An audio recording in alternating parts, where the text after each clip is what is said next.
한때는 꼬마 빌딩을 소유하고 싶어서 이른바 건물주가 꿈이었던 분들이 많이 계셨습니다. 왜냐하면 꼬마 빌딩은 임대 수익률은 아주 낮지만 시간이 경과함에 따라서 집가 상승으로 가격이 크게 올랐었기 때문에 모두가 소유하고 싶어서 건물주를 신에 빗대서 이걸 간물주라고도 했었고 모두가 그것에 열광했었습니다. 그런데 최근 1, 2년 사이에 꼬마 빌딩의 가격이 거의 반토막이 났습니다. 마포구 망원동 쪽에 4층짜리 건물이 48억에 거래됐던 것이 22억 원에 거래가 됐고요. 서대문구에서 역시 4층짜리가 80억 원에 거래되던 것이 50억 원에 거래가 됐습니다. 그야말로 반토막이 나고 있는 겁니다. 제가 21년에 꼬마 빌딩 사면 위험합니다 라고 했는데 그때 사신 분들이 지금 다 반토막이 나고 있는 겁니다. 최근 언론에 나오는 뉴스들 중에 모모 연예인이 몇 년도에 건물을 얼마에 사서 얼마에 팔아서 이익을 얼마 남겼다, 이런 뉴스들이 많이 나오고 있죠. 이런 뉴스를 접하면 사람들이 야, 건물이 정말 돈이 많이 남는구나 라고 인식하는 분들도 계시겠지만 저는 이런 뉴스를 모두가 팔고 있구나 라고 생각합니다. 그리고 2018년 이전에 꼬마 빌딩이 아니더라도 일단 부동산 아무거나 샀다면 20년, 21년, 22년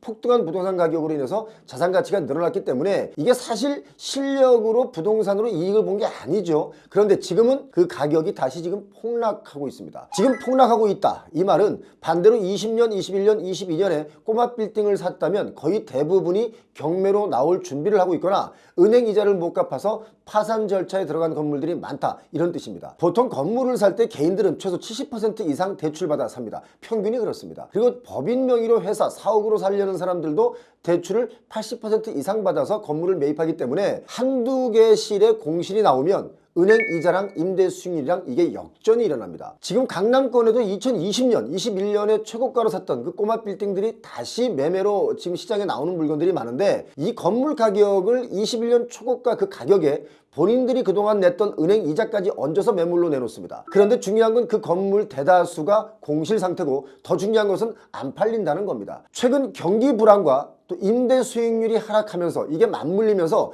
대출 이자도 내지 못하는 건물주가 늘어나고 있습니다. 그러니까 건물주는 간물주가 아니라 빈물주가 되고 있다, 이겁니다.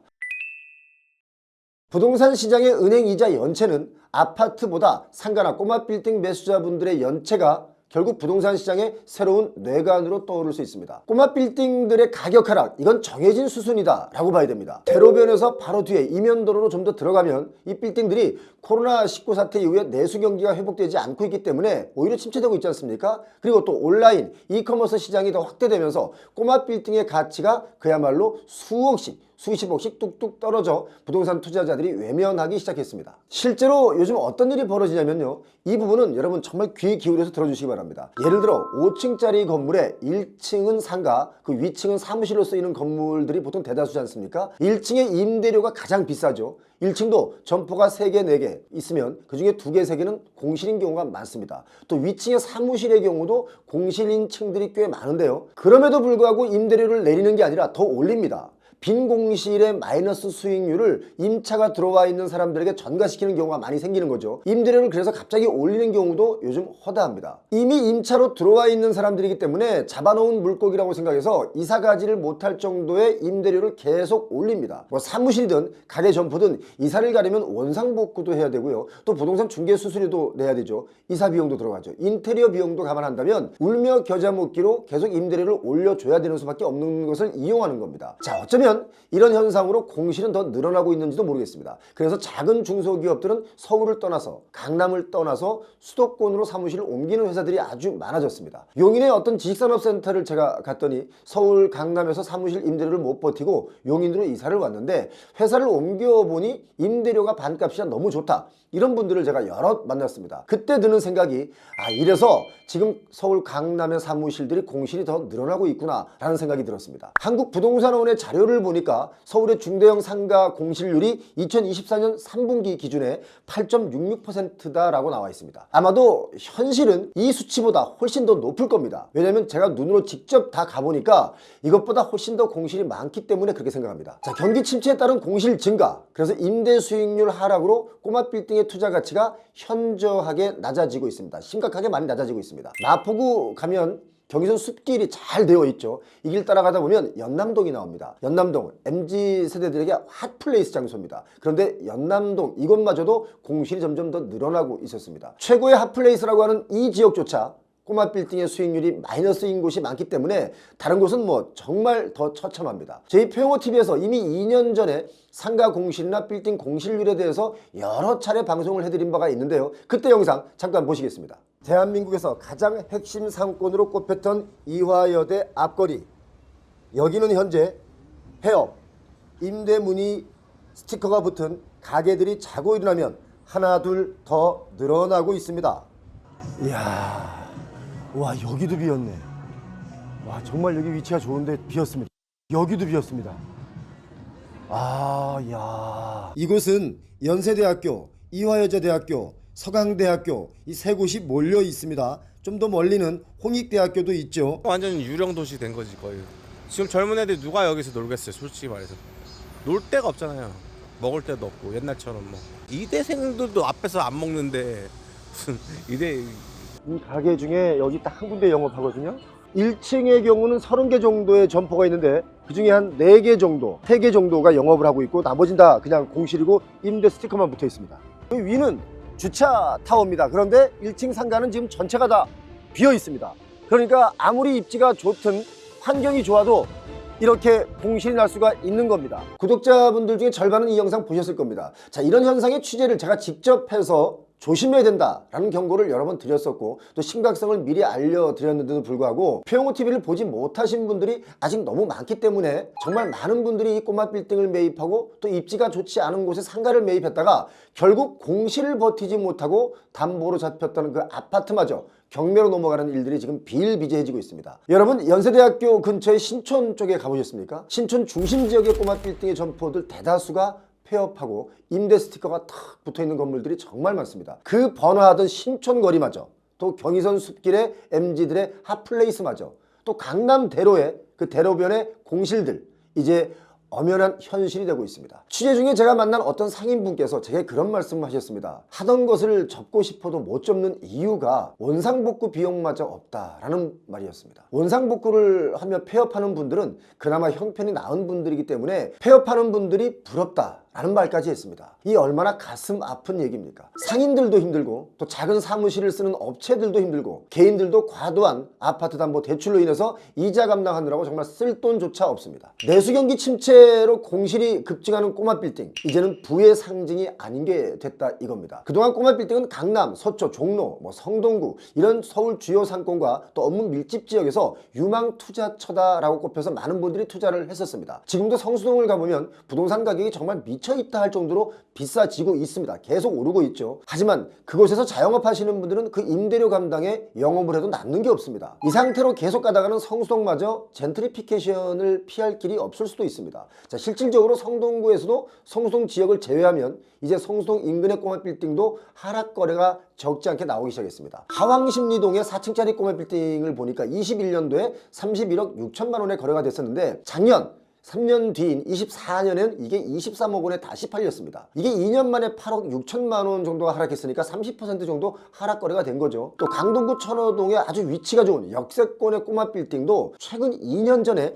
72억 원에 거래가 됐었는데 얼마 전에 55억 원에 거래가 됐으니까 2년 만에 한 17억 정도가 낮아진 겁니다. 25% 정도 하락 거래가 된 거죠. 사실 이 건물은 좀 정말 웃기는 가격입니다. 왜냐?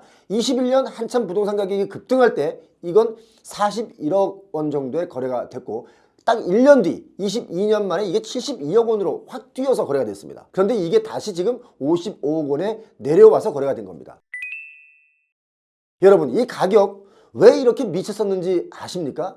이 부분을 제가 아주 제대로 설명드리겠습니다. 2020년부터 22년 초까지는 시행사들이 서울 역세권 아무데나 땅을 사서 오피스텔을 지으면 완판을 했었죠. 아파트가 부족하다느니 아파트 대용이라느니 하면서 마케팅을 했기 때문에 많은 분들이 막 달려들어서 분양을 받았습니다. 그러다 보니까 어떤 일이 벌어졌냐면 시행사들이 너도 나도 땅만 보이면 최고가의 웃돈을 주고서라도 그 땅을 사들이기 시작한 겁니다. 제가 그 당시에 뭐라고 얘기했냐면 이건 튤립 버블이다 라고 하면서 이거 사면 안 된다, 이건 정말 미친 짓이다 라고 말렸습니다. 아무튼 이때 시행사마다 땅을 알아보러 다니니까 이 땅 주인들이 땅값을 장난삼아 좀 많이 부릅니다. 그런데 이걸 시행사들이 다른 시행사가 살까봐 덥석 물어서 삽니다. 그러다 보니까 뒷골목 안쪽에 꼬마 빌딩마저 가격이 급등하게 된 겁니다. 여러분 이해하셨죠? 심지어 어떤 매수자는 정말 제정신이 아니었는데요. 꼬마 빌딩에서 임대료가 한 500만 원 정도 나옵니다. 그런데 이걸 50억 대출로 샀습니다. 50억 대출로 샀던 이유는 꼬마 빌딩 가격이 앞으로 더 오른다 이런 믿음 때문이었는데 그 건물 어떻게 됐는지 아십니까? 50억 원의 금리가 3.5%에서 6%까지 뛰었고요. 대출 이자는 한 달에 2천만 원이 넘는데 임대료는 고작 500만 원이니까 이게 버틸 수 있겠습니까? 이거 여러분들이 시기에도 미친 거 아닙니까? 그리고 임대료도 500만 원 들어오던 게 또 공실이 또 났습니다. 그래서 한 350만 원 정도 들어옵니다. 이거 말이 안 되는 거 아니에요. 그런데 이걸 매수하신 분은 아니다. 꼬마 빌딩 값이 이자보다 더 뛴다 라고 하면서 이걸 산 후에 그분은 어떻게 됐을까요? 그분 재산이 다 날아갔습니다. 이게 부동산 시장의 거품의 결과입니다. 여러분 제 이야기에 동의하십니까? 자, 한국부동산원의 자료를 보니까 서울 중대형 상가 투자 수익률이 여러분 놀라지 마십시오. 1.37% 정도밖에 안 됩니다. 은행 이자보다 훨씬 더 낮죠. 그리고 건물 가격의 증감률인 자본 수익률을 보면 0.92%밖에 안 됩니다. 아주 미미합니다. 그렇기 때문에 임대료의 소득 수익률을 따지면 0.45% 정도가 나옵니다. 소득률이 0.45%라는 걸 쉽게 설명드리면 자, 예를 들어 1억 원을 투자하면 1분기 3개월 동안에 45만 원의 임대료를 번다 이거죠. 1억 투자하면 한 달에 얼마예요? 15만 원 번다 이겁니다. 이게 요즘 건물들의 현실입니다. 자, 꼬마 빌딩 시장은 이제 돈 놓고 돈 먹기의 투자처가 아니라 그야말로 실수요자분들이 아니면 매수를 하기가 어려운 시장이 됐습니다. 그리고 임대료도 앞으로 좀 낮아질 겁니다. 그런데 대출이 많아서 임대료를 못 낮추는 그런 건물주분들은 아마도 은행에서 잠깐 보자고 면담 요청이 올 겁니다. 여러분, 부동산 거품, 아파트보다 상가, 건물들에서 먼저 터질 수가 있습니다. 어떻게 오신 거예요? 제가 사실 추천을 받아서 집을 하나 샀는데 많이 떨어져서 지금 이자 감당도 힘들고 이거를 이제 저 혼자 떠안기가 너무 힘들어서 고민을 하다가 대표님 같은 전문가한테 한번 조언을 구하고자 아니, 집을 언제 샀어요? 집을 이제 2022년에 부동산이 좀 하락하는 시기였어가지고 안양에서 범계역 주변에 구축 아파트를 샀어요. 범계역 주변에 좀 오래된 아파트들이 있는데 거기가 이제 그때 맞춰서 또 떨어지니까 이때 아니면은 내 집 마련 못 하겠다. 바로 샀어요? 샀습니다. 얼마에 샀어요? 그때가 이제 7억이었어요. 7억. 그러면 얼마 대출 받고 산 거예요? 5억 5천. 5억 5천? 아파트 값이 7억인데 5억 5천을 대출 받았어요? 그러면 1억 5천이 내 돈이에요? 아니요, 그건 이제 1억은 제가 계속 이제 회사 일 다니면서 1억은 어떻게든 모았고, 아, 1억을 모았어요, 본인이? 네, 몇 살이에요? 지금 이제 33입니다. 33. 근데 1억을 모았어요? 그럼 5천만 원은 어디서 났어요? 부모님께 빌렸는데, 예. 사실 부모님께 그 집 산다고 말 안 하고, 그냥 전세 들어간다고 보증금 빌려달라고 해서, 그래서 부모님께 5천만 원 빌려서 1억 5천에 내 돈을 가지고 5억 5천에 대출을 받아서 7억짜리 아파트를 산 거예요? 네, 이 7억의 이자가 지금 얼마 나가요? 이걸 빌린 게 1금융권에서 빌리고 2금융권에서 빌렸거든요. 그래서 평균 내면은 4.8% 정도. 그래도 2금융에서는 좀 싸게 받았네. 1금융에서는 좀 많이 내려왔지만. 그럼 한 220만 원 내요? 230, 40만 원? 네, 한 달에 220 정도 나갑니다. 수익은 얼마예요? 수입은? 제가 이제 회사 한 곳 계속 다니고 있는데 이제 세후로 350 하고 있어요. 350만 원. 그러면 이자 내고 나면 한 120만 원, 110만 원 뭐 이렇게 남겠네요? 근데 그렇게 남아야 되는데 이게 또 이제 관리비도 나가고 식비랑 이제 뭐 경조사비도 나가고 이러니까 남는 게 사실 거의 없다고 봅니다. 그러면 밥을 어떻게 먹어요? 요즘 뭐 물가도 많이 올라서 밥값도 비싼데? 라면 먹고 이러다가 가끔 이제 부모님 집 인사드릴 겸 찾아가서 반찬 싸오고. 이야, 참. 왜 산 거예요? 왜 이때 꼭 샀어요? 33살이면 이때면 31 뭐 이럴 때 아니에요? 30살, 그죠? 그럴 때 왜 꼭 이 집을 왜 산 거예요? 이유가 있을 거 아니야. 그때 22년에 제가 표영호 TV에서 이거 떨어지는 거 대득해 바운스입니다. 이거 사면 안 됩니다. 라고 제가 여러 번 얘기를 했었거든요. 근데 그거 그때 못 봤구나, 그죠? 그때 샀을 때 7억인데 지금은 얼마라고 이게? 5억 5천 원까지 떨어졌어요. 7억에 사서 지금 5억 5천이 된 거예요? 네. 이야. 아니 33살에 이걸 왜 산 거예요? 나 궁금해서 물어보는 거야. 그때는 주변에 친구들도 그렇고 어르신들도 그렇고 집값이 더 오른다고 이제 저한테 계속 얘기를 했어요. 이제 30살 넘고 이러니까 내 집 마련도 빨리 해야 될 것 같고 그래서 마음이 급해서 지금 아니면 못 산다. 평생 집 구경 이제 자기 집 못 할 거다. 또 뉴스에서도 집값이 계속 오르고 그때는 막 지금 빨리 사야겠다. 지금 안 사면은 못 사겠다. 친구들도 좀 샀어요? 근데 그때 친구들 권유하면서 자기들도 사겠다고 예. 그래서 같이 샀는데 친구들 중 2명이 구조조정 당해가지고 아, 회사에서. 네. 그러면 이거 이자 어떻게 내, 그 친구들은? 그래서 그 친구들은 지금 집이 경매로 넘어간 상황입니다. 아, 최악이네요. 미안하지만. 근데 그럼 친구들 중에 지금 현재 본인은 아직 뭐 경매 넘어가거나 그런 건 아니고 지금 버티기 어려운 거예요? 뭐예요? 금리가 어떻게 될지도 모르고 떨어지면은 여기서 저는 계속 손해인 거잖아요. 이자 감당이 이제는 좀 안 될 것 같아서 그럼 본인이 지금 저를 찾아온 이유가 뭐예요? 이 집을 제가 계속 들고 있어야 될지 팔아야 될지 그거 여쭤보고자 이제. 근데 이게 지금 본인 돈이 1억 5천이라 그랬잖아요. 부모님 돈 5천까지 합쳐서. 그럼 지금 7억에 샀는데 최근 거래된 게 5억 5천 선에서 거래가 됐어요? 네, 그 시세 보니까 네, 5억 5천에서 5억 4천 그 정도. 그러면 5억 5천에 예를 들어서 판다고 치면 지금 은행 빚 갚고 나면 내 돈, 내가 열심히 모았던 그 1억 어디 가고 없고 또 부모님한테 빌린 5천만 원도 또 잃어버리는 거잖아요. 그러니까 그 선택은 못 하겠죠. 네, 그게 너무 그 선택은 못 하는 거죠. 네, 죄송스러워서.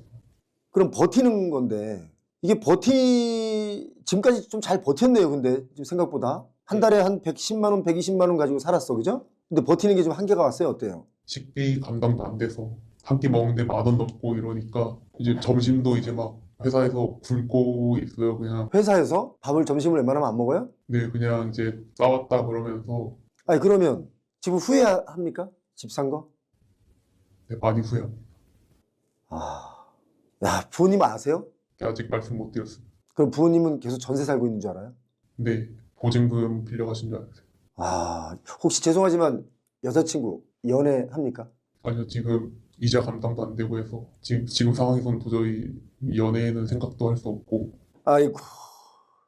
본인은 지금 어떻게 하고 싶어요? 본인이 뭐 걱정되는 게 있을 거 아니에요. 계속 유지하자니 좀 혹시 집값 떨어질까 봐 겁도 나고 뭐 여러 가지 들어가는 생활 비용도 들어가는데 돈도 좀 부족하고 또 팔자니 지금 내가 투자했던 돈들 다 날아갈 것 같고 지금 그거죠. 네, 아니 근데 그 범계역 주변의 그 아파트는 일부러 범계역이 원래 사는 동네였어요?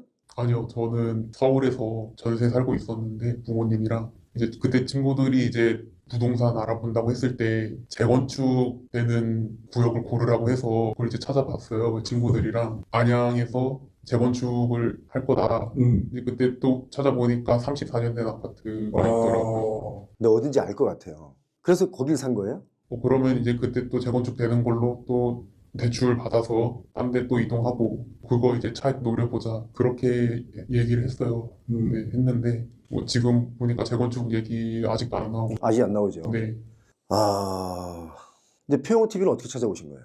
집값 떨어질 때쯤에 이제 여러 유튜브들을 봤어요. 이제 오르지 않을까 해서 막 이제 기사 같은 거 찾아보고 부동산 유튜브 찾아봤는데 표영호 TV가 딱 채널이 있길래 영상 보니까 부동산에 관한 이제 지식들이나 그런 이야기들을 정말 잘 풀어주시는 것 같아서 이분께 한번 조언을 들어보면 어떨까. 하나 물어볼게요. 그 지금 퇴근 시간이 몇 시예요? 7시에 제가 일본에 갔더니 일본에 있는 그 20대, 30대 청년 세대들이 투잡, 쓰리잡을 해요. 왜냐면 이제 일본도 부동산 경기가 좋을 때, 그 부모님 세대 때 일본의 부동산 경기 좋았고 본인들 세대에는 부동산 경기가 좋지 않은 거예요. 일본의 청년들은 뭐 그렇다고 주택을 막 사고 막 그러지 않아요. 왜 안 사냐 그랬더니 집값이 뛰지 않기 때문에 안 산다고 하는데 지금 한국은 좀 분위기가 예전에 일본 30년 전하고 비슷하거든요. 청년 세대들까지 뛰어들었어요. 본인도 청년 세대잖아요. 근데 일본에 갔더니 청년 세대들이 그 물가나 여러 가지 기타 자기 월급이나 이런 게 오르지 않았기 때문에 굉장히 팍팍하게 살아요. 그러니까 일본이 후진국이 됐다고 이런 얘기들 많이 하고 일본이 동남아 됐다 이런 얘기도 많이 하는데 실제 가보면 진짜 그런 것 같아요. 제가 왜 이야기를 하냐면 일본의 청년 세대들이 투잡, 쓰리잡을 뛰어요. 큰 기업에 다니는 청년들, 작은 기업에 다니는 청년들 가릴 것 없이 정말 피곤하게 열심히 살더라고요. 그래서 제가 제 조언을 드리면 일단 퇴근하고 나서 또 다른 투자 고민도 한번 해보세요. 그래서 일단 소득을 늘리세요. 지금 이 집은 팔 수도 없어. 그래서 계속 버티기엔 또 너무 삶이 막 빡세, 벅차. 그러니까 이왕 벅차고 빡센 거 투잡을 좀 해서 중간중간에 그렇게 아르바이트라도 좀 해서 소득을 좀 늘려봐야 돼요. 한 4, 50만 원 정도 좀 늘려보세요. 그럼 조금 더 여유가 있을 거예요. 그리고 본인이 다니는 회사에서도 그 회사 일을 열심히 하세요. 회사 일을 열심히 하면 회사에서 급여가 조금씩 올라갈 거 아니에요? 그럼 좀 더 버틸 수 있는 힘이 생겨. 부자가 되는 방법은 내가 내 능력을 검증받고 인정받는 방법밖에 없어요. 이해했죠? 네. 그러니까 그걸 열심히 해야 돼, 지금. 지금 부동산 폭등기에 그때 집을 산 거거든요. 폭등했다가 살짝 떨어지니까 사람들이 더 올라갈 건데 하니까 이때 산 거야. 근데 더 떨어졌죠. 제가 이걸 조심하라고 몇 번 얘기했는데 이미 지난 거니까 이걸 빨리 이제 뭐 후회해봐야 이건 답이 없어요. 그러니까 지금 제가 청년분께 드리고 싶은 말은 소득을 늘려라. 투잡, 쓰리잡, 그리고 회사 일도 열심히 해라. 그리고 집값에 대한 걸 잊어버려라. 왜냐면 난 이미 샀어. 집값은 떨어지고 있어. 이자는 계속 줄지 않고 늘어나고 있고 감당이 안 돼. 그때 방법은 뭐예요? 그냥 열심히 사는 것밖에 없는 거예요. 뭐 이걸 팔고 또 다른 걸 갈아타고 뭐 어떻게 하고 이런 거 생각도 하지 마세요, 지금. 지금 제가 드린 얘기가 본인이 듣고 싶었던 얘기가 아닐 수 있지만 제가 볼 때는 그 방법밖에 없다라는 생각이 들고 돌려막기 해보겠다, 빚을. 이런 건 안 돼요. 사실 사람들이 잘 살다가도 망가지는 이유 중에 하나가 욕심 때문이에요. 내 집 마련하고자 하는 욕심은 나쁜 건 아니에요. 사람들이 집값이 오른다라는 거에만 무조건 스스로 그렇게 생각하고 또 그런 얘기만 듣다 보니까 진짜 그런 줄 알고 막 사신 분들이 바로 청년 세대 분들이 많이 샀잖아요. 그죠? 그래서 지금부터는 지금도 잘해왔어요. 1억을 모으는 것도 참 대단한 것 같아요. 이제 더 한 번만 더 이제 제가 말한 대로 해보는 방법밖에 없다. 이 말씀 드릴게요. 아마 우리 이 방송을 보시는 분들이 혹시 이제 이 영상이 방송 나가면 그 댓글을 좀 많이 달아주실 거예요. 부모님 같은 분들이 아마 염려스러워서 댓글을 많이 달 텐데 그 댓글도 보시고 좀 참조해서 지금처럼 해온 것처럼 잘했지만 더 열심히 또 하면 될 것 같아요. 너무 염려하지 마시고 힘내시기 바랍니다. 네, 감사합니다.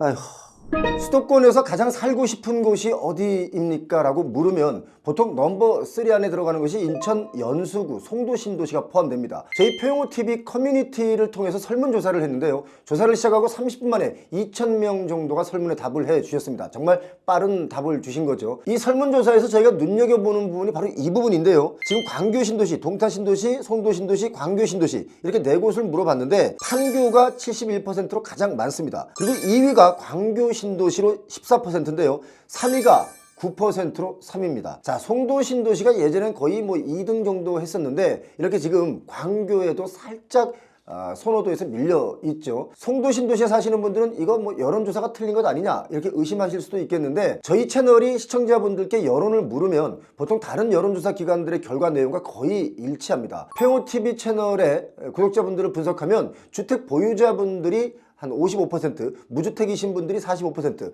그리고 주택 보유자분들 중에 1가구 2주택 이상인 분들이 15% 정도가 조금 넘습니다. 그러니까 여론 참고용으로 쓰기에는 정말 좋은 채널이다라고 저희는 생각하고 있습니다.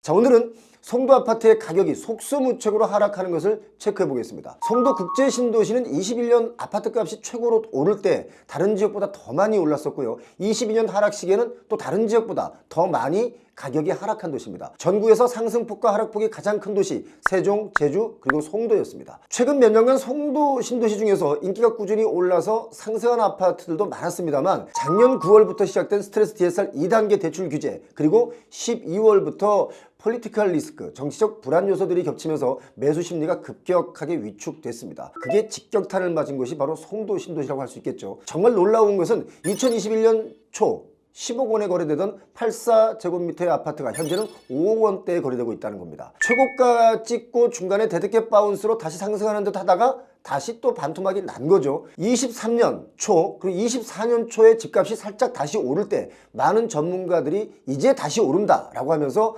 아파트값 우상향을 얘기할 때 제가 이거 데드캣 바운스입니다. 이거 오르다가 다시 하락할 겁니다. 라고 얘기를 했다가 정말 욕을 많이 먹었었습니다. 그런데 시간이 지나면서 야, 표용호 말이 맞았다라는 결론이 난 겁니다. 자, 지금 송도의 집값은 어떤 아파트는 반토막이 났음에도 불구하고 거래 성사가 안 되고 있습니다. 아니 반토막 정도인데 매수자가 매수를 꺼린다? 이런 상황이기 때문에 빨리 집을 팔아야 하는 그 집주인들은 멘붕에 빠지고 있죠. 매수대 기자분들 입장에서는 가격이 더 내려갈 것이다 라고 하면서 관망하고 있고요. 매도자는 이런 가격에 팔자니 손해가 막심하니까 매물을 내놓기를 좀 꺼리면서 매물 자료 없는 매물만 늘어나고 있습니다. 자, 매물 자료 없는 매물이란 게 뭐냐면 매물로 등록은 안 되어 있지만 살 사람이 있으면 연결 좀 시켜주세요 하는 구두 매물이 참 많습니다. 또 어떤 분들은 아파트를 매도하려고 하다가 가격이 너무 낮아지니까 손해가 너무 커서 매도를 포기하고 임대로 돌리는 분도 많이 있죠. 자, 여기서 저희가 직접 송도 지역의 부동산 중개소를 연결해서 이 상황을 좀 파악해 보겠습니다. 지금 1월 들어서 송도 아파트 거래는 좀 어떻습니까? 지금 뭐 매물은 많이 늘어났죠. 가격이 이제 급락해가지고 급한 사람들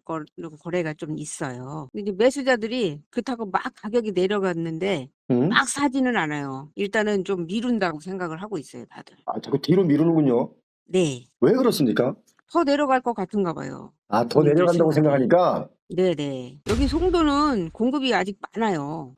저희가 매도자분들이 집값이 이제 너무 싸지니까 이 매물을 네네. 내놨다가 걷어들이고 이걸 임대로 돌리는 분들이 늘어나고 있다. 저희가 이렇게 분석을 하고 있는데 이 파악이 맞습니까? 어떻습니까? 예, 맞아요. 완전 싸도 너무 싸니까 저 매도자들은 좀 손해 본다는 느낌이 있어요. 그러니까 차라리 그냥 안 팔고 월세나 전세로 돌리는 분들이 꽤 있죠. 자, 그렇다면 대표님 보실 때 이제 송도에서 부동산 중개업을 하시니까 언제쯤 집값이 다시 올라갈 것이다 이런 예측을 하십니까? 아이고, 표영훈 대표님도 잘 아시지만 예. 일단 여기가 공급이 많잖아요. 그래서 소비자들이 그 선택폭들이 많단 말이에요. 그러니까 그 물량이 좀 어느 정도 소화가 돼야지 가격이 올라갈 것 같아요.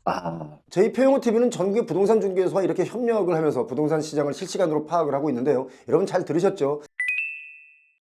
지금부터는 가격 체크를 제대로 해보겠습니다. 인천 영수구 송도동 더샵 송도 마리나베이 인천 바다 바로 앞에 바다뷰 아파트로 아주 유명한 아파트입니다. 전용 84제곱미터가 25년 1월 들어서면서 5억 9,500만 원에 거래가 됐습니다. 2층입니다. 자, 며칠 전 12월 28일에는 6억 6,500만 원에 18층이 거래가 됐는데 며칠 만에 7천만 원 정도가 낮은 가격에 거래가 된 겁니다. 물론 층의 차이가 있었다 하지만 이 정도 차이는 좀 많이 난 차이죠. 같은 면적 84제곱미터의 경우 작년 11월 그러니까 지금부터 2달 전에는 7억 3천만 원이 3층이 거래가 됐습니다. 2달 만에 1억 3,500만 원이 하락한 겁니다. 자, 이 아파트 최고가를 보면 21년 11월에 9억 8천만 원에 그리고 22년 4월에는 12억 4,500만 원에 거래가 됐으니까 최고가 대비 6억 5,500만 원 정도가 하락한 겁니다. 반토막이 더 났습니다. 이거 정말 드라마틱한 하락 아니겠습니까? 그러니까 22년에 안 사거나 못 산 분들 2년이 지난 최근에 지금 산다면 6억 5,500만 원 절반이 넘는 돈을 아껴서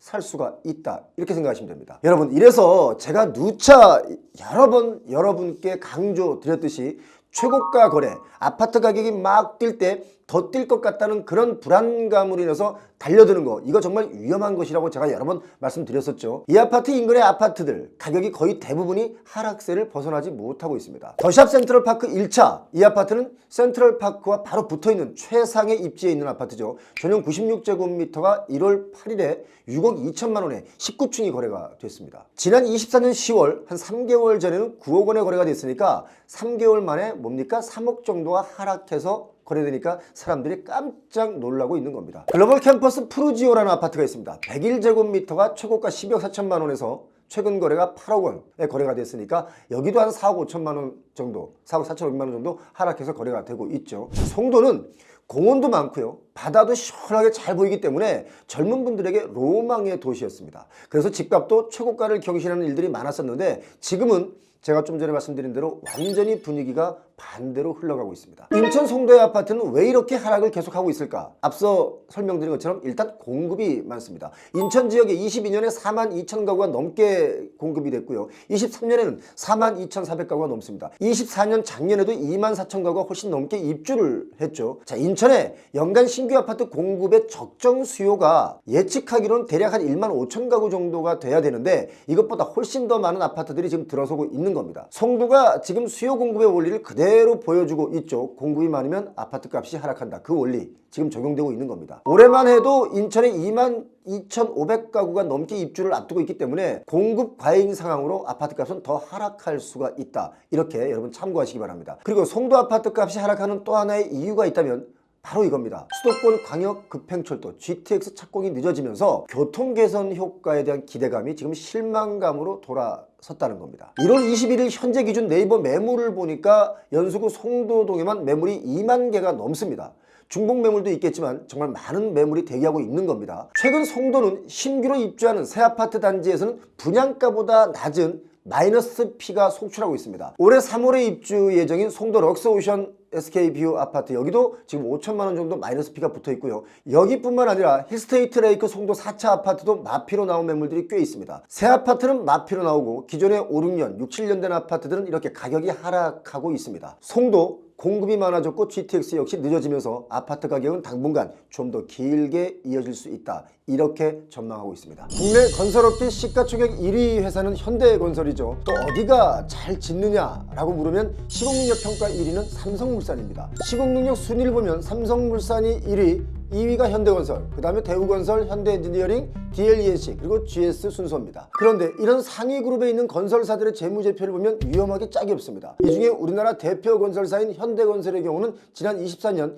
참담한 실적을 기록했는데요. 저는 이 지표를 보면서 깜짝 놀랐습니다. 공사장을 갈 때마다 힐스테이트 브랜드가 보이고 심지어 아파트마다 힐스테이트 간판을 걸어서 외국인들이 보면 우리나라가 코리아인지 아니면 힐스테이트인지 이걸 헷갈린다 할 정도로 공사 수주가 많은 게 바로 현대건설입니다. 그런데 어떻게 이렇게 적자가 나지 하는 생각을 해봤습니다. 현대건설이 1조 2천억 원의 적자를 기록했는데 부동산 침체로 인해서 고금리 그리고 공사비가 올라감으로 인해서 수익성이 약화됐기 때문에 공사를 많이 하고 있다고 해도 적자가 나는 겁니다. 사실 현대건설은 아파트를 짓거나 국내 건설 현장에서는 적자가 거의 없습니다. 현대건설의 연결 회사인 현대엔지니어링의 해외 공사에서 일회성 비용이 나가면서 1조 이상의 영업 적자를 기록했는데 국내에서 벌어서 해외에서 까먹은 경우입니다. 그래도 현대건설은 해외에서 그동안 외화를 많이 벌어왔죠. 힘을 내시기 바랍니다. 다른 건설사들의 재무제표를 보면 24년 3분기 기준에 부채 비율이 믿어지지 않을 정도로 많습니다. 삼부토구는 838%, 금호건설이 640%, 한화가 611%, 이수건설은 817%, 한양산업개발이 23년 말 기준으로 보니까 부채 비율이 820%입니다. 이 정도 부채면 폭탄을 껴안고 있다, 이렇게 봐야 됩니다. 부채 비율이 800%가 넘는 곳이 세 군데가 있죠. 삼부토건, 이수, 그리고 한양, 이렇게 세 군데입니다. 시공능력 100위권 중에 32곳의 회사가 부채 비율이 200%가 넘습니다. 이렇게 돈줄이 마르면 어디 한 군데서 삐끗하기만 하면 그냥 속절없이 연쇄적으로 무너질 수 있다, 이것이 문제겠죠. 보통 시공사들은 공사 진행률에 따라서 수익을 산정하게 되는데 공사를 완료하고도 악성 미분양이 남아있기 때문에 돈을 받지 못해서 미수금이 증가하고 있는 겁니다. 건설사들을 보면 그나마 모기업이 있는 기업들은 자금을 지원해 줄 경우에 사정이 좀 나은 편이죠. 롯데건설이 그렇습니다. 24년 1분기 계열사의 지원을 통해서 시중은행과 함께 2조 3천억 원의 펀드를 조성해서 PF 우발 채무 차원을 하면서 위험률을 낮췄습니다. 태영건설도 지금 법정관리에 들어갔고 신동아건설도 법정관리에 들어갔죠. 시공능력 평가 58인 신동아건설의 경우 지난번에 방송도 해드렸습니다만 검단 신도시 파밀리아가 저조한 분양 성적을 보이면서 만기 도래한 60억 원을 갚지 못해서 법정관리를 신청했습니다. 이게 얼마나 심각한 일이냐면 요즘 반포 아파트 84제곱미터가 60억 합니다. 역사가 깊고 큰 기업인 신동아가 반포 아파트 한 채 값이 없어서 법정관리에 들어갔다. 이 얼마나 웃픈 부동산 시장입니까? 그나마 시공능력 상위 건설사들은 형편이 좀 나은 편이죠. 지방의 건설사들은 피가 마르는 중입니다. 전라북도 익산에 본사를 뒀고 또 전북에서는 시공능력 평가 4위인 종합건설사인 제일건설도 지난 24년 12월 3일에 부도 처리가 됐습니다. 정말 마음이 아픕니다. 제일건설은 23년 말 기준 매출액이 1743억 원이었습니다. 꽤 많죠. 그런데 결국 미분양 문제로 일이 벌어졌는데 이로 인해서 제일건설의 협력업체 한 100여 곳이 200억 원대의 피해가 발생했습니다. 피해를 입은 업체들을 보면 골조, 용역 이런 부분이기 때문에 연쇄적으로 어려움을 겪고 있는 겁니다. 경남의 시공능력 2위 업체인 대저건설마저도 지금 법정관리를 신청했습니다. 이 정도로 지방은 지금 어렵습니다. 상황이 이렇다 보니까 지금 문제가 발생하고 있죠. 바로 공급이 문제입니다. 미분양이 쌓이면서 시공사마다 공급 일정을 자꾸 미루게 되는데 올해 상반기 전국 아파트 분양 물량이 임대 아파트를 제외하고 43,181가구 정도가 됩니다. 전년 동기 대비 한 42% 정도가 줄어든 물량이죠. 실제 25년 1월 들어서 올해 들어서 수도권에서 청약을 진행하는 건설사는 단 한 군데도 없습니다. 업계 1위인 삼성물산의 경우 2월에 공급하는 방배동에 레미안 원페를라의 경우 올해 분양의 처음이자 마지막 분양 물량입니다. 이렇게 시공사들이 분양에 바로 나서지 않는 가장 큰 이유는 미분양입니다. 공사비 급등으로 분양가가 올라가면서 서울 알짜 지역이라고 하더라도 사람들이 이거 좀 꺼리기 때문에 미분양이 속출하고 있죠. 그래서 분양에 나서기가 겁이 나는 겁니다. 서울 중랑구의 더샵 포스트월드 1순위 미달됐습니다. 월계동의 서울원 아이파크 역시 대형 평수들이 미달됐죠. 이렇게 입지가 좋아도 미달이 되고 미분양이 나기 때문에 입지가 좀 어렵다 하는 곳은 미분양이 당연한 것으로 받아들여집니다. 최근 들어 얼죽신이라는 단어 쑥 들어갔습니다. 얼죽신. 새 아파트 좋은 건 알겠는데 비싸도 너무 비싸니까 웬만하면 다들 포기하는 겁니다. 그리고 새 아파트 분양을 받더라도 기존의 아파트가 팔려야 이게 뭔가 움직일 수 있는 꿈을 꾸는데 기존의 아파트 역시 팔리지 않고 있기 때문에 이대로 좀 더 시간이 흐르게 되면 아파트 시장에 패닉이 올 수도 있습니다. 새 아파트에 입주하시려는 분들은 기존의 아파트를 급매로 내놓을 수밖에 없겠죠. 그럼 기존의 아파트들은 가격이 더 하락할 수 있습니다. 미분양이 많이 나고 분양이 지연되는 일들, 이게 결국 기존 아파트 매수 매도의 선순환이 이루어지지 않기 때문입니다. 기존 아파트의 매매가 이루어지지 않는 이유 역시 대출로만 감당하기 어려운 비싼 가격이기 때문에 거래가 안 되는 거죠. 자, 어떤 분들은 얘기를 합니다. 대출 규제 풀어줘야 아파트 매매가 된다 라고요. 이게 맞는 말입니다. 그렇지만 대출로 계속 아파트 값을 끌어올리면 나중에 그 폭탄은 누가 받아줍니까? 나중에 누군가는 그 폭탄을 받아줘야 끝나는 부동산 시장인데 부동산의 진짜 전문가분들은 그런 이유로 대출을 풀어줘야 한다 이런 이야기 잘 안 합니다. 지금 미분양, 이 분양물 적체로 인해서 새 아파트 분양이 계속 지연이 발생하고 있는데 이렇게 되면 건설사나 시행사들의 재무적 부담이 커질 수밖에 없겠죠. 특히 사업지의 금융사들은 프로젝트 파이낸싱, PF 대출을 꺼리고 있습니다. 금융사들이 PF 대출을 해주지 않으려는 이유도 바로 미분양이 염려되기 때문입니다. 미분양이 나면 빌려준 돈을 제때 회수하지 못하면 금융권으로서는 그만큼 리스크를 안고 가기 때문에 리스크 관리 차원에서 대출을 안 해주려고 합니다. 그럼 시행사들이 땅을 살 때 빌렸던 그 브릿지론의 보증을 선 시공사들이 지금 많이 있죠. 다른 대출보다 금리가 높은 이 브릿지론 이자를 내면서 분양을 계속 또 미룰 수 있는 것도 아닙니다. 자, 본 PF 대출은 안 되고 브릿지론 이자는 계속 늘어나면서 부도 나는 곳들이 생겨날 확률이 매우 높아지고 있습니다. 그런데요, 제 생각은 이런 현장은 국민들을 진짜 위한다면 정리해야 됩니다. 왜냐? 브릿지론의 이자, 또 본 PF의 이자, 이게 시간이 늘어나면 늘어날수록 이걸 다 누군가는 물어내야 끝납니다. 누가 물어내는지 아십니까? 바로 수분양자분들이 떠안는 빚이 됩니다. 그런데 빨리 정리를 하면 또 다른 시행사가 이 땅을 좀 저렴하게 살 수 있고 저렴하게 사면 분양가 역시 낮아지는 법인데 문제는 이걸 계속 살려두고 간다는 게 문제의 문제를 만드는 것에 반복이 되고 있는 겁니다. 제 말에 여러분 동의하십니까? 동의하든 동의하지 않으시든 엄연한 사실입니다. 아마도 올해는 부동산 시장의 사직생의 시간이 될 거라고 봅니다. 이게 무슨 말이냐면 살아남으려고 미분양을 걱정하면서 사업 진행을 계속 미루면 브릿지론의 과도한 이자로 인해 부도나는 현장이 많아질 수밖에 없습니다. 시행사가 부도가 나면 이걸 건설사가 채무 인수를 통해서 채무 상환에 대한 책임을 부담하게 되는 곳이 있는데 이렇게 되면 유동성 부정 문제에 직면한 건설사들이 연쇄 부도가 날 수 있다. 그 해가 올해가 될 수 있습니다. 제가 아는 어떤 개발 예정지의 땅은 5천억을 주고 샀는데요. 지금 이자가 붙어서 7천억이 됐습니다. 이러니까 분양가가 올라가지 않을 수가 없는 거죠. 결국 분양가는 건축비가 올라서 오른 것처럼 포장이 되어 있지만 뜯어보면 비싼 땅값 그리고 금융이자 그런 것이 분양가가 오른 최대의 이유입니다. 단적으로 알 수 있는 것이 여러분 지방의 분양가는 서울과 수도권에 비해서 왜 그렇게 쌉니까? 똑같은 아파트를 짓는데 지방은 4, 5억이면 살 수 있고 서울 수도권은 왜 몇십억 합니까? 그렇지 않습니까? 서울과 수도권의 아파트는 금으로 짓고 지방은 흙으로 짓는 거 아니지 않습니까? 아무튼 건설사들은 사업 지연으로 금융 부담이 지금 가중되고 있습니다. 상반기에 분양을 미루다가 이게 하반기에 분양이 쏟아지게 되면 그때 가면 미분양 또 급증할 수 있겠죠. 한꺼번에 많은 물량이 나오면 미분양이 날 수밖에 없습니다. 자, 그럼 또다시 뭡니까? 건설사의 부도 이야기가 또 나옵니다. 그동안 분양을 받았는데 이거 정말 잘못 받은 것 같다라고 생각해서 계약을 취소하고 싶어도 취소가 안 돼서 전전긍긍 애가 타실 분들 많이 계시죠. 오늘 영상 끝까지 보시기 바랍니다. 재판 판결에서 수분양자분들이 계약 취소해서 승소하고 분양대금을 돌려받는 최초의 판결이기 때문에 여러분께 공유해드리니까 잘 참고하셔서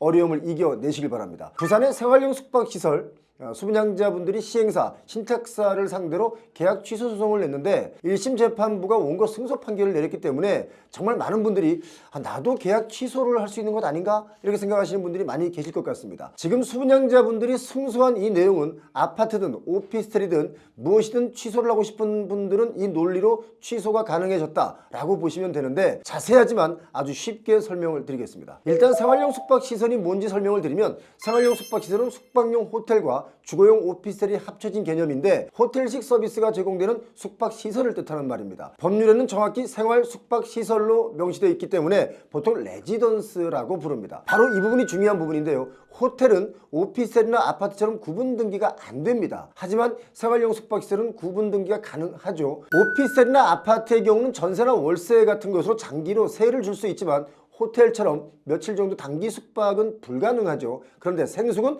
단기 숙박으로 대여가 가능합니다. 그러니까 단기로 계속 계약을 하면 장기도 가능한 게 아닌가 이런 생각이 들죠. 바로 이 부분에서 문제가 생깁니다. 계약 취소를 하고 분양 대금을 돌려줘라 라고 판결을 내린 이유, 이번 사건을 맡은 법원의 경우 분양사업을 시행한 사업자가 분양물을 홍보하는 과정에서 소비자를 기망한 부분이 있다, 그래서 분양대금을 돌려줘야 한다, 이런 판단을 내린 겁니다. 부산 해운대구 우동의 생활용 숙박시설 빌리프 패러그라프의 수분양자 두 분이 분양대금 반환 청구 소송을 냈는데, 시행사 측이 생활용 숙박시설의 분양 당시 실거주가 가능한 것으로 홍보를 하면서 수분양자분들이 이 생숙도 실거주가 가능하구나 라고 하는 착오를 유발한 홍보를 했다라고 보고 분양대금을 모두 반환해야 한다라고 수분양자들이 승소하게 해준 겁니다. 보통 생활용 숙박시설을 홍보할 때 분양하는 담당자분들이 실거주가 가능하다라고 홍보하는 경우가 사실 많습니다. 그런데 법적으로 실거주가 불가능하고 전입도 안 됩니다. 시행사의 기망행위였든 아니면 착오였든 간에 수분양자가 시행사의 잘못된 설명으로 인해서 그걸 믿고 계약을 체결했고, 그런데 그것이 허위니까 계약금은 돌려주고 계약을 취소하는 명령을 내린 겁니다. 요즘 아파트든 오피스텔이든 과잉 홍보가 정말 많습니다. 그리고 여러 가지 지켜지지 못할 약속들이 난무하는 것이 현실이죠.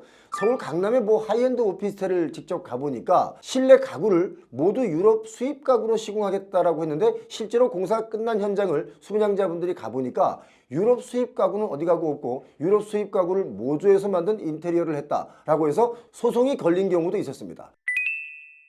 부산의 생활용 숙박시설 빌리프 패러그라프가 작년 7월에 준공을 했습니다. 이 내용을 좀 자세하게 뜯어보면 잘 들어주세요. 시행사가 분양 홍보관에서 공식 상담 자료에 수분양자가 생숙의 위탁 운영사와 위수탁 계약을 체결하고 수분양자가 해당 위탁 운영사와 숙박 계약을 체결하면 이걸 자가로 이용이 가능하다, 이렇게 설명을 했습니다. 생활용 숙박시설은 준공을 하고 나면 호텔도 오피스텔도 아니기 때문에 수분양자가 자기 주택으로 쓸 수가 없죠. 그래서 운영업체와 위탁 계약을 하고 대리 운영을 맡기면서 수익을 나눠 갖는 형식의 그 수익형 부동산이기 때문에 거주용 부동산이 아니라는 겁니다. 그래서 이런 상담 내용들이 허위나 기망일 수 있다, 이렇게 판단한 겁니다. 그래서 앞으로 이런 것을 분양하시는 분들도 정말 조심해서 제대로 알고 분양을 설명해야 됩니다. 그런데 막상 분양 절차에 들어가면 한 개의 호실이라도 빨리 팔아야 되니까 이런 무리수의 설명이 잘못인지도 모르고 그냥 하는 경우들이 좀 있습니다. 이번 재판에서는요,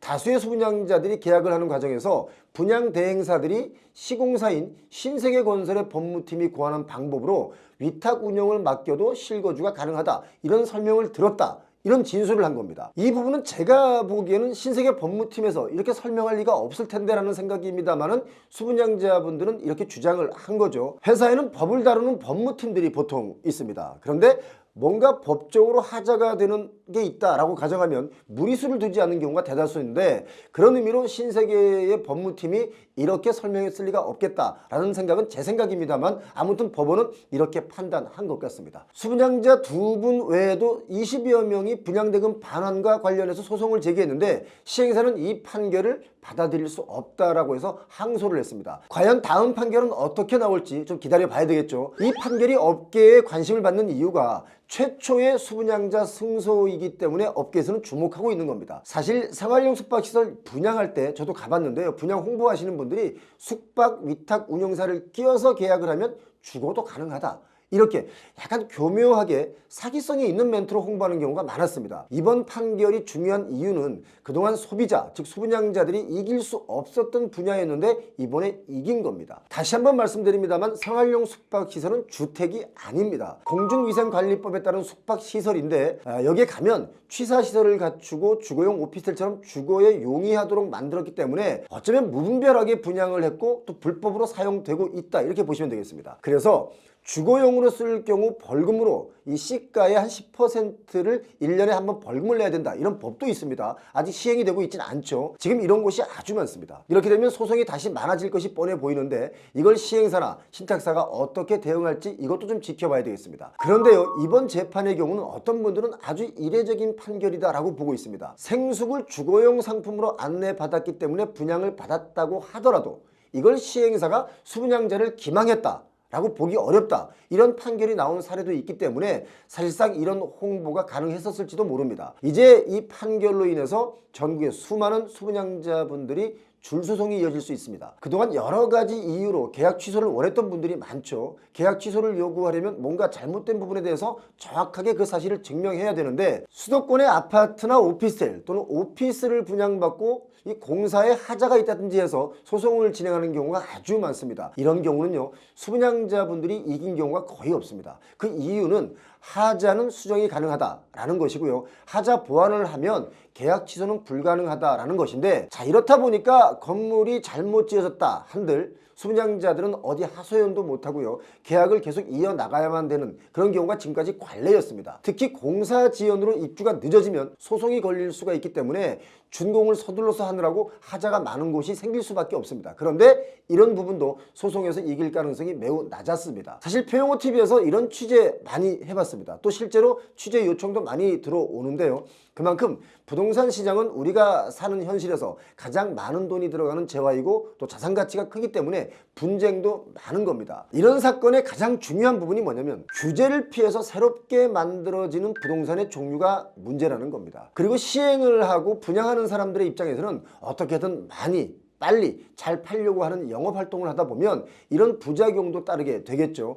이제는 분양할 때 오버 설명을 하면 큰 코 다칠 수가 있기 때문에 아마도 과잉 설명과 또 애매한 설명은 많이 줄어들 것이라고 봅니다. 25년 들어서면서 아파트 시장, 부동산 시장이 완전히 안개 속입니다. 청약 경쟁률이 높은 곳은 분양가 상한제 적용 아파트만 청약 경쟁률이 높은데 분양가 상한제의 경우는 분양가와 시세가가 차이가 많이 나기 때문에 당첨만 되면 몇 억을 이익 보고 들어가니까 청약 경쟁률이 치열한 겁니다. 얼죽신, 얼어 죽어도 신축, 서울은 청약 불패, 서울은 부동산 불패 또는 강남 불패, 이런 말이 있습니다. 그런데 25년 들어서는 이게 완전히 꺾였습니다. 몇 년 전부터는 서울 지역의 신규 아파트 딱 나오면 청약이 수백 대 1의 경쟁률을 보였죠. 서울 집을 못 살까봐 다들 안달이 났었다면 지금은 사람들이 그냥 쳐다만 보지 달려들질 않습니다. 심지어 정치 불안으로 매수 관망세가 더 커지면서 당첨되신 분들조차도 계약을 포기하면서 미분양으로 그냥 남는 단지가 여기저기 늘어나고 있습니다. 24년 작년에 하반기에 분양했던 강북권의 가장 뜨거웠던 서울원 아이파크, 여러분 잘 아시죠? 1순위 모집에만 21,219명이 몰리면서 평균 경쟁률이 14.94대 1을 기록했습니다. 그런데 결국 계약을 하지 않은 분들이 많이 나타나면서 2순위 모집을 했지만 역시 일부 미달이 났죠. 서울원 와이파크 이 아파트는 청약을 놓고 당첨되신 분들이 제게 전화가 와서 이거 계약을 할까요 말까요? 라고 묻는 분들이 아주 많았었습니다. 그렇게 망설이는 이유가 바로 가격이었죠. 전용 84제곱미터가 13억에서 14억 원대, 그리고 112제곱미터 이상 대형 평수의 경우는 20억이 조금 넘습니다. 그리고 펜트 최상층의 경우는 50억 원에 달하는 비싼 가격이 공급이 됐기 때문에 망설이는 분들이 많았고요. 결국 계약을 하지 않은 분들도 많았습니다. 제가 서울원 아이파크의 경우는 분양받는 것이 좋겠다라는 시그널을 드렸었습니다. 그 이유는 강북에서 정말 아주 오랜만에 나오는 신규 아파트이고 또 입지나 교통도 앞으로 많이 개선될 것이기 때문에 환경 자체가 바뀌니까 지금은 비싼 감이 있지만 차후에 더 오를 수 있다, 이런 이유로 분양 계약을 해도 좋겠다라는 전망을 드렸었는데, 그래서인지 2순위에서는 계약하신 분들이 좀 더 늘어났지만 아직도 미분양을 다 털어내지 못했습니다. 그런데요, 청약이나 계약하신 분들의 성향을 보니까 아파트 시장의 변화를 알 수 있는 것이 선호하는 평수의 변화입니다. 서울원 아이파크는 지난 1월 8일에 무순위 청약 558가구 모집을 했는데 총 1,353명이 접수했습니다. 엄청난 숫자가 접수한 거죠. 18.5대 1의 경쟁률이었습니다. 가장 많이 몰린 평형이 전용 84가 아니라 74제곱미터였습니다. 500대 1의 경쟁률을 보였는데 뭐 가족 구성원이 줄어드는 변화도 있었겠지만 분양가가 11억 원대이다 보니까 전용 84보다 전용 74를 선택하신 분들이 많았다, 이렇게 보는 게 맞습니다. 공사비가 오르면서 분양가가 상승하다 보니까 주변 시세보다 분양가가 월등히 높게 매겨졌기 때문에 이 소비자 입장에서는 부담이 될 수밖에 없죠. 더군다나 금리가 내려간다고 하지만 생각보다 그렇게 많이 내리지 않았습니다. 심지어 어떤 분들은 대출 규제로 인해서 대출 금리가 더 올랐다, 이런 분들도 있죠. 사실 뭐 저도 농협에서 대출이 좀 있는데요, 이런 문자가 왔습니다. 24년 12월 29일 날짜로 기준금리 변경이 되었습니다, 이렇게 왔는데 변경 전 적용금리가 5.33%, 변경 후 적용금리가 5.52%입니다. 올랐잖아요. 그래서 제가 화가 좀 났습니다. 왜냐면 저축금리는 올리지 않고 대출금리만 이렇게 올리면 일반 국민들은 아파트 사느라고 빚을 잔뜩 내서 쓸 돈조차 없는데 은행만 돈 버는 구조가 된 게 아닌가, 이런 생각에 화가 나서 제가 전화를 걸어서 따졌습니다. 제가 은행에 뭐 잘못한 게 있습니까? 아니요. 혹시 제가 얼굴이 엉망이라서 금리를 올린 건가요? 아니요. 근데 왜 제 금리가 올랐죠? 다시 금리를 산정해 주지 않으면 제 마음이 너무 아플 것 같습니다 라고 했더니 조정해 준다고 은행으로 오라는 거예요. 제가 달려갔습니다. 저는 1% 정도를 금리 인하를 해주겠지라고 지금 기대하고 있는데 뭐 한 0.8 정도까지는 해주리라 생각이 듭니다. 여러분도 혹시 이유 없이 금리가 높다 생각이 들면 저처럼 조정을 신청해 보시기 바랍니다. 전문용어로 금리 인하 요구권입니다.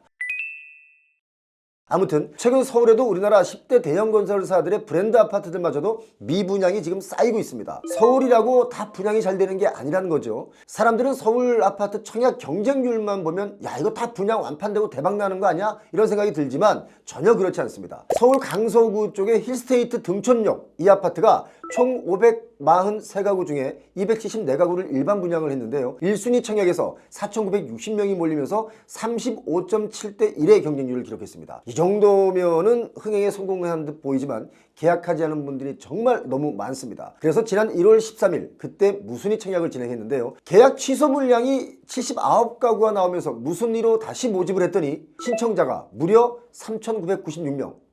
많이 몰렸죠. 평균 경쟁률이 50.58대 1입니다. 더 놀라운 것은 전용 59제곱미터 2가구 모집하는데 1,842명이나 몰리면서 평균 경쟁률이 921대 1이었습니다. 와, 정말 많이 몰리는 거 아닙니까? 자, 이렇게 소형 평수에 많이 몰린 이유 특별한 게 아닙니다. 분양가가 11억 원대였다는 겁니다. 싸다는 거예요. 전용 84의 경우는 분양가가 14억 원 중반대였기 때문에 강서구 지역에서는 비싸다라고 생각했기 때문에 59제곱미터로 내려간 겁니다. 이렇게 인기 있는 평수가 점점 더 작아지고 있습니다. 이런 분위기는 사실 20, 30년 전에 일본과 아주 비슷합니다. 일본은 큰 평수가 인기가 없죠. 그 이유는 1인 가구도 많고요. 또 집값이 비싸던 그 시절에 모두가 작은 평수를 원했기 때문인데 지금 우리나라가 일본과 똑같이 닮아가고 있습니다. 서울 중랑구 쪽에 가면 상봉 더샵 퍼스트월드 아파트 있습니다. 총 999가구 규모인데 그중에 800가구를 일반 분양을 했습니다. 평균 경쟁률은 9.35대 1, 그리 높지 않죠. 그런데 전용 59제곱미터는 105대 1이었습니다. 작은 평형대가 정말 훨씬 높습니다. 지하철 7호선 상봉역 그리고 GTX B 노선이 예정되어 있기 때문에 그 기대가 있어서 청약 신청을 하시는 분들이 많았지만 제가 볼 때는 또 미계약도 많을 것이다 라고 봅니다. 서울도 이렇게 청약 경쟁률은 높지만 정당 계약에서는 미계약이 많은데 수도권은 더 많습니다. 입지가 좋다, 최고다 라고 평가받는 평촌의 아크로피스티뉴 이 아파트는 여기는 사실 1,011가구 중에 391가구를 일반 분양했는데 정말 많은 분들이 청약 신청을 했죠. 그런데 정작 계약을 한 사람들은 42%밖에 안 됐기 때문에 절반 넘게 미분양이 났습니다. 이 자리가 미분양 났다는 것은 심각한 거죠. 여기는 신기하게도 서울보다 분양가가 비쌌습니다. 전용 84제곱미터가 15억 7천만 원대로 분양을 했으니까 앞에 설명드린 것보다도 훨씬 분양가가 비싸죠. 그리고 주변 시세보다도 3억에서 4억 정도가 더 비쌌기 때문에 분양 계약이 결국 저조하게 된 겁니다. 24년 11월 말 기준에 한 2달 전이죠. 서울 지역 미분양 주택이 931가구였습니다. 특히 준공 후의 미분양, 악성 미분양은 603가구가 있었는데요. 11년 만에 최대로 악성 미분양이 많은 겁니다. 자, 우리가 여기서 눈여겨봐야 할 부분이 있는데요. 바로 이겁니다. 24년 11월 기준, 그러니까 한 2달 전 기준으로 지방의 미분양 아파트가 56,000가구가 조금 넘습니다. 이걸 전월 대비로 따지면 2.4% 정도 미분양이 감소했는데 수도권은 더 늘어났습니다. 수도권의 미분양 숫자가 14,494가구인데요. 3.9% 전달 대비 늘어난 겁니다. 수도권의 미분양이 이렇게 늘어난다는 것은 점점 더 한계치에 다다랐다라고도 해석할 수 있습니다. 며칠 전 한국은행이 기준금리를 동결했죠. 당분간 금리가 내려갈 기미는 보이질 않습니다. 한국은행에서 분명히 지난 24년 12월에 이런 말을 했습니다. 25년 1월에는 금리를 인하할 것이다 라고 선제적으로 얘기를 했습니다. 그런데 금리를 못 내렸습니다. 자, 그만큼 대외 경제 상황이 좋지 않은 거죠. 금리를 잘못 내리면 달러가 더 오를 수 있기 때문에 그렇습니다. 요즘 청약 시장엔 사자성어가 있습니다. 선당후곰. 일단 청약을 신청하고 당첨이 되면 그때 가서 이걸 살지 말지를 고민하는 분들이 늘어나고 있기 때문에 청약 경쟁률은 높다고 하지만 계약은 이루어지지 않고 있는 바로 이런 지점에 와 있습니다. 집값에 대한 부담이 아주 크다는 증거겠죠. 이렇기 때문에 여러분 25년엔 정말 중요한 시기입니다. 지금 못 사면 영원히 못 사는 게 아니라 지금 잘못 사면 고가일 수 있습니다.